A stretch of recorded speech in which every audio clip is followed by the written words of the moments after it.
सबसे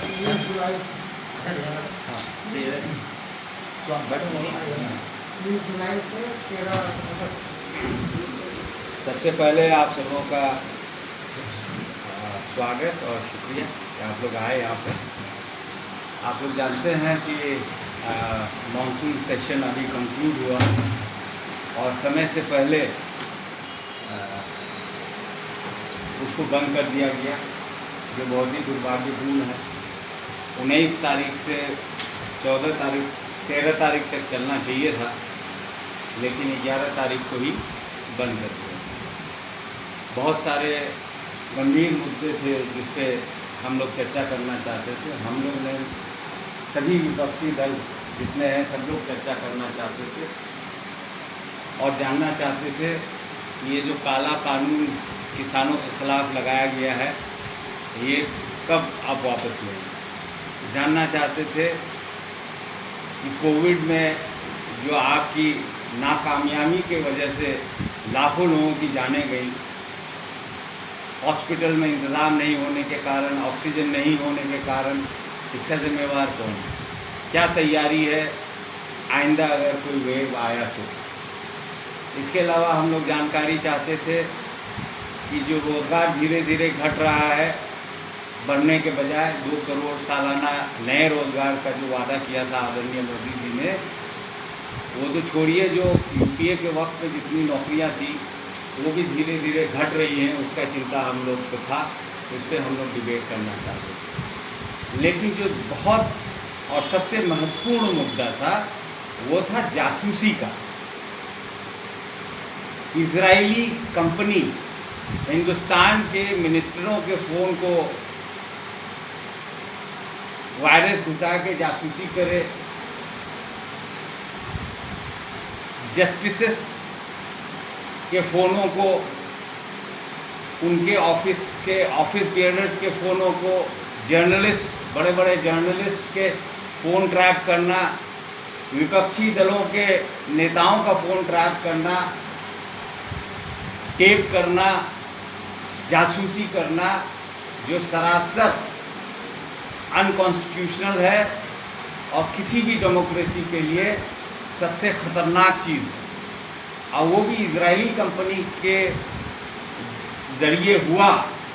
हम जवाब चाहते थे आदरणीय प्रधानमंत्री जी से कि ऐसा क्यों हुआ, किसने कराया। अगर आपने कराया तो आपको इस्तीफ़ा देना चाहिए, क्योंकि ये गैर कानूनी है। और वही नहीं, उन पे कानून के तहत कार्रवाई होनी चाहिए। और अगर उन्होंने नहीं कहा, नहीं किया, तो ये तो सुरक्षा, इंटरनल सुरक्षा की बात है। हिंदुस्तान के जो सिक्योरिटी है वो खतरे में है, तो उसका जवाब देना चाहिए आदरणीय प्रधानमंत्री जी को।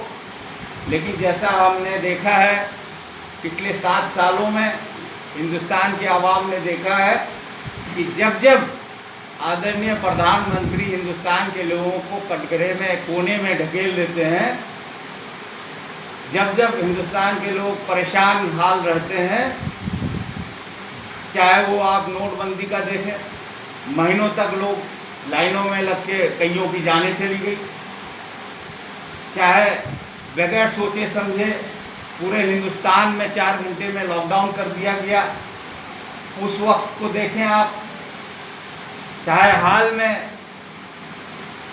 कोविड से लाखों लोगों की मौतें हो गई, उस वक्त को आप गौर करें, या अभी जो जासूसी प्रकलन हुआ उस मौके को देखें।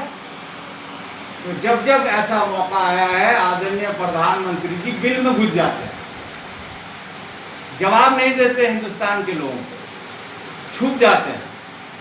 और अतीत तब हो गया जब राज्यसभा में हमारे हिंदुस्तान से क्रीम लोगों को चुन के जिसको राज्यसभा में भेजा जाता है, उन लोगों पे मैन हैंडलिंग हुआ। औरतों पे, हमारी जो बहनें हैं, हमारी जो सीनियर नेता हैं, उन पे मैन हैंडल किया गया। तो ये सब हमारा फ़र्ज़ है कि हिंदुस्तान के लोगों के बीच में किशनगंज के लोगों के बीच में ये बताएं कि जो अभी हालात है मुल्क के, धीरे धीरे तबाही की तरफ ले जा रहे हैं मोदी जी, और कॉन्स्टिट्यूशन खतरे में है। इसलिए आवाम को इस पे चिंतन करनी चाहिए, आवाम को आवाज़ उठानी चाहिए, क्योंकि हम जो आवाज़ उठाना चाहते थे, सिर्फ ये जो हमने मुद्दे गिनाए यही नहीं, हमारे जो लोकल मुद्दे हैं उसको भी हम उठाना चाहते थे, और हमारे तरह सभी लोकसभा सदस्य अपना इलाके के बारे में जानना चाहते थे। लेकिन ये जानबूझ के कि जवाब ना देना पड़े, काम ना करना पड़े, इन लोगों ने इसको टालते गए, और आखिर में 3 दिन कबल उन्होंने सत्र को ख़त्म कर दिया। हम एएमयू के बारे में जानना चाहते थे कि कब हमारे यहाँ कंस्ट्रक्शन होगा। मुझे खुशी है कि वहाँ के चांसलर साहब से बात करके हमें एलएलबी का नया कोर्स यहाँ पे इंट्रोड्यूस किया गया, उसका हम वेलकम करते हैं। लेकिन साथ में हमें ये भी चिंता है कि जितनी नदियाँ हैं हमारे यहाँ, शायद ही कोई गांव है जो नदी किनारे है और उसमें कटाव नहीं हो रहा। हज़ारों एकड़ हमारा साल भर में नुकसान होता है, सैकड़ों घर बर्बाद हो जाते हैं, स्कूल बर्बाद हो जाते हैं, मदरसा, मस्जिद, मंदिर, कई नुकसान होता है।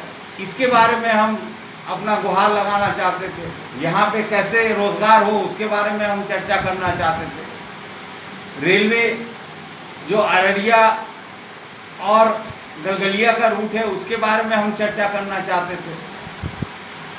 जलालगढ़ रेलवे का चर्चा करना चाहते थे। इसी तरह बहुत मुद्दे, एम्स का मुद्दा हम चर्चा करना चाहते थे।